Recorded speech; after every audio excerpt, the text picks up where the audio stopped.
Let's now take you back to our top story, which is about the start of India's budget session of Parliament with the President's inaugural address, the joint session or sitting of both the Houses of Parliament. The President charted India's journey through the last 10, 11 years that have commenced with the NDA's rule returning to the centre in 2014, and how India has made rapid progress in not just terms of taking the economy forward, also in terms of social justice and in terms of self-reliance. We're joined by Sanjay Singh, senior journalist, to talk about it. Sanjay, what do you make of the President's address at this critical juncture when, of course, there are a lot of global uncertainties that India is having to navigate as well? Gautam, as you know, it is mandatory of the president to address joint session of parliament whenever in any new year the session begins. Today was her previous address to joint session of parliament. She outlined the developmental projects that government is undertaking. How India has moved in last 11 years, the concept of Viksit Bharat, the concept of self-reliance, and the way forward. The critical portion that you were mentioning about in these times when world is seeing two major conflict situation around the world, and US, of course, acting as a bully to different sovereign nations. And on India, they have also imposed, Trump has, or US has imposed high tariff. And in those circumstances, India navigating those things with elan, with great deal of confidence, and standing up to those challenges and achieving a kind of economic growth that we have achieved, fastest growing major economy that India continues on that path. We are fourth largest and we are on path to become third largest. The president beautifully outlined those things.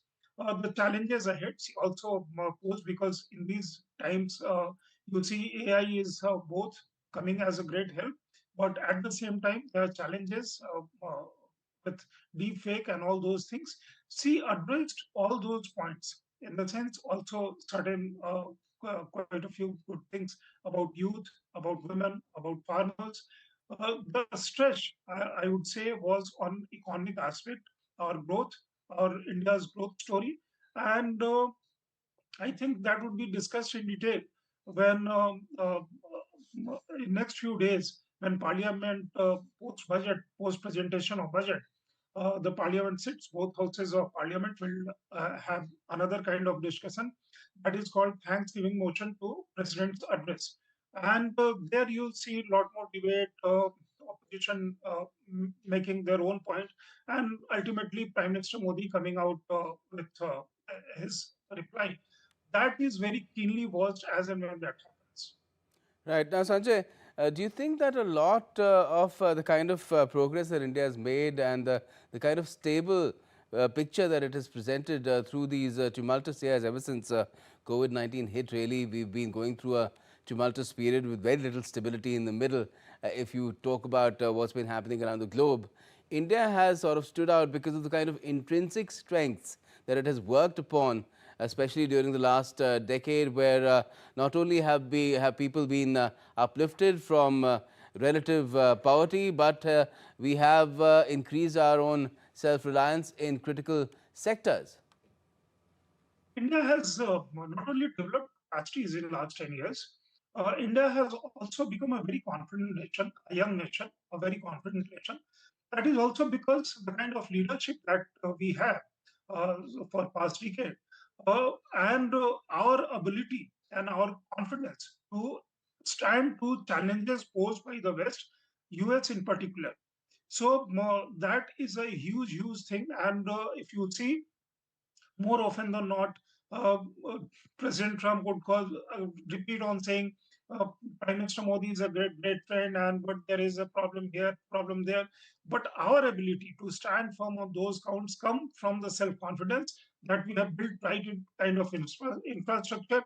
We have the aspirations, popular aspirations, which were once considered as some kind of a bane for this government, has turned into a boon for this government. because the government is providing assistance, the right kind of assistance in terms of logistics, in terms of laws, and their people also are very confident to chart out their own path. So there is popular aspiration, the confidence, and right kind of support system from the government. The government, of course, is doing its own part and taking lot many people, billions of people out of poverty, feeding so many people every month they get ration, and therefore, and also there is a great deal of thrust on manufacturing, which was missing earlier. So that those combined, India today is in a position to challenge any country, and you saw yesterday, mother of all kind of trade agreements, FTA was signed with EU.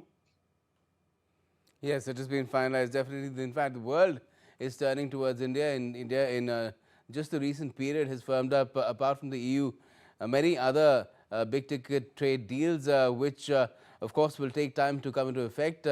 Perhaps the nearest one to come into effect, if it goes through the UK Parliament, would be the one that we had with the UK last year. But clearly, the world is turning towards India with a lot of hope, especially when the US is turning away from its allies and partners. India has shown the way if you're a confident nation and if you have power, capacity, and kind of grit and guts to stand up to those things, and you also have vision, then you can certainly navigate your own path. The bullying tactic of US will not work. And therefore, we see that lot many countries which were earlier part of closely aligned with USA or with some other kind of agreement, trade agreements with certain other countries, they are gravitating towards India. They are talking good things about India. And we have this ability. Of course, Prime Minister Modi scores very highly on that count. The kind of confidence the investors around the globe have about India, the leading economists have confidence of India, and also head of nations and states have that kind of confidence about PM Modi and also about India's growth story. That makes a difference for us. And in that sense, when Parliament begins and President makes an address to both houses of Parliament, those things become very important.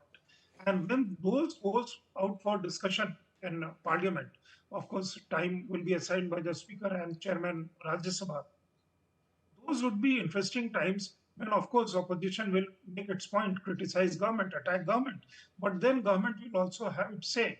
And then it would be interesting to see how this debate, which what President outlined today, how that turns into a debate in Parliament. I hope there would be a healthy debate. I'm positive about that. And that would be, I think, a very interesting thing to watch for people at large. Yes, well, let's see what kind of things crop up during the course of the budget session. What everyone is looking forward to, of course, is the 1st of Feb, Sunday, when the union budget for 2026 is rolled out as well. That in itself is quite a headline event. Thanks a lot for joining us for the time being. Sanjay Singh.